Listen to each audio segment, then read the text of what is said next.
রমাদান মাস আসলে আপনারা বলেন, রমাদান যখন আসে কিছু এমন ইমানদার আছে তারা বলে রমাদান আসছে,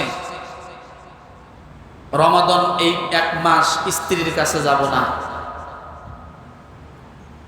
অনেক ক্ষেত্রে অনেক জায়গায় রমাদান মাস আসলে খেতা বালিশ নিয়ে মসজিদে সারা মাসের জন্য ঢুকে যায়। কেন? স্ত্রীর ধারে কাছেও কথা বলেন না, আছে না নেই? কিছু মানুষ আছে এরকম একটা মনোভাব আছে, হুজুর আজকে নামাজ পড়বো না, আগামী শুক্রবার থেকে নামাজ ধরবো, আজ ছাড়বো না। আছে না নেই? মাঝখানে বিরতি নিল কতদিন? 7 দিন। উনি আজরাইলের থেকে লেটার পেয়ে গেছে যে আমি 7 দিন কেন, আরো পরে আসবো। আছে না নেই? তার মানে কি বুঝাইতেছে যে আমি আগামী শুক্রবার থেকে যদি ধরি, এককে ধরার মতো ধরবো, আজ ছাড়বো না। আল্লাহ বলছে ওই রকম ধরা আমি পছন্দ করি না, ওরকম ধরা আমি পছন্দ করি না। আচ্ছা বলেন, রমাদান মাসে কি স্ত্রীর কাছে যাওয়া যায়? যায়? দিনের বেলা যাওয়া যায়? আল্লাহ তাআলা মানুষের বিষয় জানে। কিন্তু আগের জামানায় কিছু লোক ছিল, রমাদান আসলেই স্ত্রীকে আগে সাবধান করে দিত, তুমি আমার সামনে ভাত দিতে আসবা না, পুরা রমজান মাস তোমার থেকে ছুটিয়ে নিলাম, তোমার মুখও দেখবো না। কেন? যদি রোজা নষ্ট হয়ে যায়। ওই যে একটা কথা বললাম যে কিছু লোক আছে এমন ভাবে ইসলামটাকে পালন করতে চায়, সে মনে করে আমি আর দুনিয়ামুখী হব না, দুনিয়ার দিকে তাকাবো না, দুনিয়ার দিকে যাব না। আছে না? আল্লাহ বলে এরকম ইসলাম পালনকারীকে আমি আল্লাহ পছন্দ করি না। দেখেন রমাদান মাসের আয়াত আল্লাহ তাআলা যেখানে দিছেন, সূরা বাকারা 187 নম্বর আয়াত। কত? ভালো করে খেয়াল করেন আমি কি বলতে চাচ্ছি। রমাদান মাসের আয়াতটা আল্লাহ যেখানে দিছেন, ঠিক ওই আয়াতেই আল্লাহ স্ত্রী সহবাসের কথা উল্লেখ করছেন। ওই আয়াতেই আল্লাহ তাআলা স্ত্রীর সঙ্গে কি মেলামেশার কথা উল্লেখ করেছেন। উহিল্লা লাকুম লাইলাতাস সিয়ামির রাফাতু ইলা নিসাইকুম হুন্না লিবাসুল লাকুম ওয়া আনতুম লিবাসুল লাহুন্না। এই যে 187 নম্বর আয়াতে আল্লাহ রোজার কথা বললেন, সাথে দুনিয়ার কথাও আল্লাহ বলে দিলেন।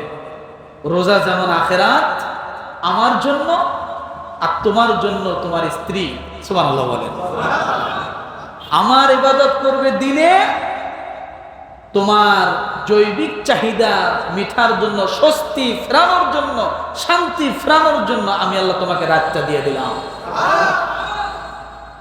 তাহলে রমাদানের কথা যে আয়াতে, ওই আয়াতেই কি স্ত্রী সহবাসের কথা আসছে।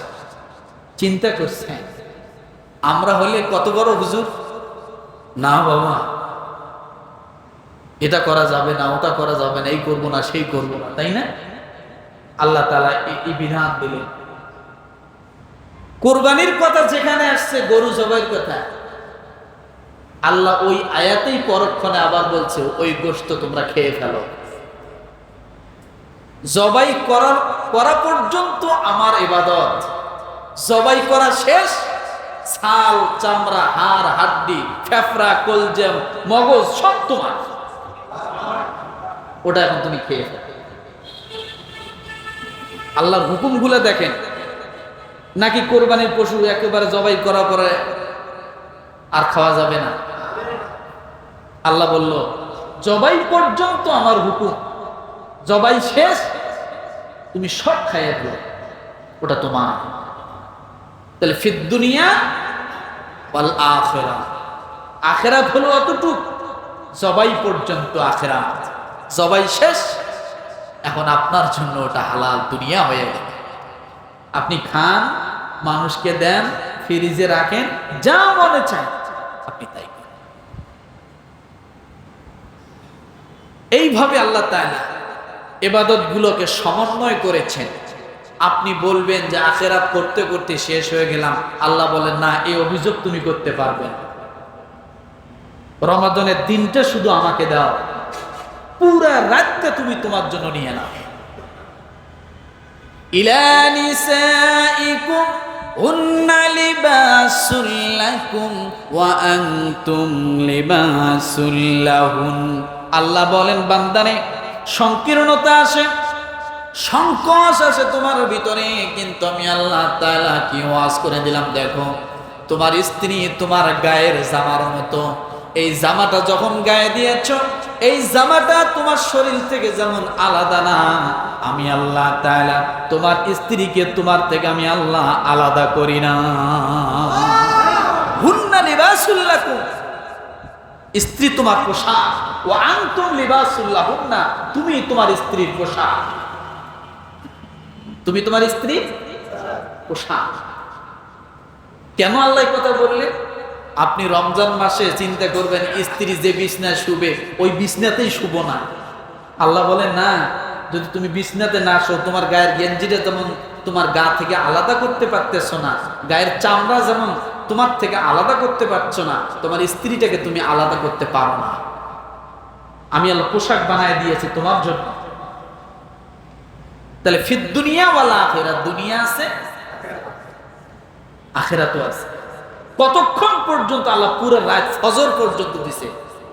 আলিমাল্লাহু আন্নাকুম কুনতুম তাখতানুনা আনফুসাকুম ফাতাবা আলাইকুম ওয়া আফা আনতুম ফালআনা বাশিরুহুন্না ওয়াবতাগু মা কাতাবাল্লাহু লাকুম ওয়াকুলু ওয়াশরাবু হাত্তা ইয়াতাবায়ানা লাকুমুল খায়তুল আবয়াদু মিনাল খায়তিল আসওয়াদি মিনাল ফাজর। কোন পর্যন্ত? ফজর পর্যন্ত স্ত্রী তোমার জন্য পোশাক, তুমি তোমার স্ত্রীর জন্য পোশাক। আলাদা জুদা হইও না, আমি আল্লাহর দিক মনে করে দিনটাই শুধু আমি নিছি, রাতটা ফজর পর্যন্ত তোমার জন্য হালাল করে দিয়েছি। কার কথা? কোন সূরা? কত নম্বর আয়াত? 187। কেন এই কথাটা বললাম? আমরা কিছু সংখ্যক মানুষ মনে করি যে এখন ব্যবসা করার করে নেই, যখন আর ব্যবসা করার শক্তি থাকবে না তখনই হজ করব, তখনই আমি নামাজ পড়ব, তখন আমি লম্বা জুব্বা গায়ে দিয়ে দাড়ি রাখিয়ে তখন আমি একেবারে মসজিদের মধ্যে যা বসে থাকবো তসবিহ নিয়া। খাবার সব মসজিদের জন্য দেয়, বাসায় আর আসবো না। দেখেন আল্লাহ তাআলা এই কথা বলেননি।